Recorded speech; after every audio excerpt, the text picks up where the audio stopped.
আজকে রান্নাঘরে ঢুকেই মনটা খারাপ হয়ে গেল বন্ধুরা। দেখো সবকিছু উল্টায় উল্টায় দেখছিলাম, কোনো কিছুই ছিল না। আসলে এখন চুপচাপ বসে বসে ভাবছিলাম যে কি করব, কোনো সবজি নেই ঘরে, কি রান্না করব, কি দিয়ে কী করবো। তোমাদের দাদাভাই সেই ভোরবেলা চলে গেছে কাজে, এখনও পর্যন্ত বাড়িতে আসেনি। এখন ওর বাড়ি আসার সময় হয়ে গেছে, এখন রাত কিন্তু 7টা বেজে গেছে। এখন ওর বাড়ি আসার সময় হয়ে গেছে, কী দিয়ে কী রান্না করবে সেটাই বুঝে উঠতে পারছিলাম না।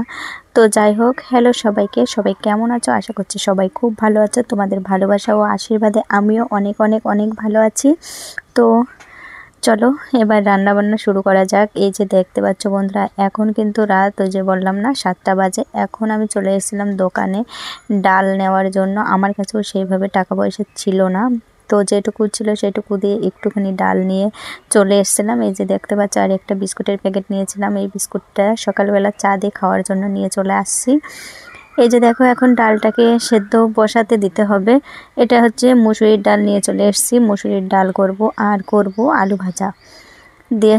চলো, এই যে গরিবের সংসার কি আর করা যাবে বলো, অভাব যখন আসে তখন চারিদিক দিয়ে আসে। এখন হাতের টানাটানি মানে খুবই টানাটানি বললেই চলে। আর তারপরে সত্যি কথা বলতে কি, ও এখন মানে খুব কাজের চাপ রয়েছে, তার জন্য সেই ভোরবেলা চলে যায় আর আসে সেই রাতে। আগে কিন্তু এরকমটা হতো না, আগে ওই যেত ধরো 7টার সময় যেত সকাল, আর এদিকে কিন্তু 3টে সাড়ে 3টের মধ্যে বাড়িতে চলে আসতো। এসে নিয়ে কিন্তু সন্ধ্যাবেলা গিয়ে মানে বিকালে গিয়ে ও বাজারটা করে নিয়ে আসতো, আর সেইভাবে হচ্ছে চলতো। আর এই 3-4 দিন হয়ে গেছে মানে খুবই কাজের চাপ, তাই বাড়িতে সেরকম কোনো সবজি ছিল না, তার জন্য এখন এই যে ডাল রান্না করতে হচ্ছে। মাছ ছিল অবশ্য, কিন্তু মাছটা রান্না করার জন্য তো সবজি লাগবে। আলু দিয়ে প্রত্যেক দিন মাছ ভালো লাগে না, তো ডালটা সেদ্ধ করতে বসিয়ে দিলাম। আর এই যে দেখতে পাচ্ছ ছোট্ট একটা হাঁড়ি, এই হাঁড়িতেই কিন্তু ভাত বসিয়ে দিয়েছি। আমাদের 3 জনের কিন্তু এই হাঁড়ির ভাতেই হয়ে যাবে। আসলে কি বলতো, মেয়ে তো ছোট, ও আর কতটা খাই, ও ওটুকুতেই হয়ে যায়। তো ডালটাই যে মানে উঠেছে, ফেনাগুলো ফেলে দিচ্ছিলাম। তো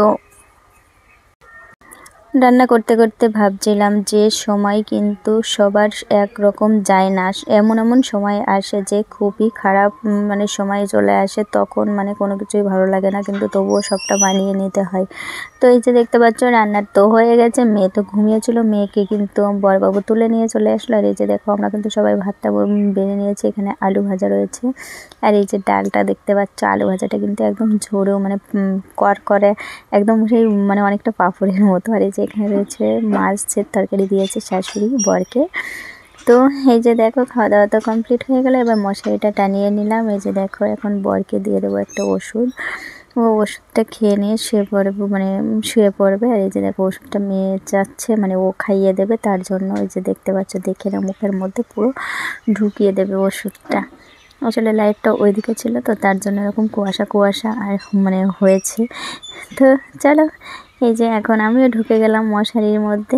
এখন কিন্তু ঘুমিয়ে পড়তে হবে, অনেকটা রাত হয়ে গেছে, রাত এখন 11টা বাজে।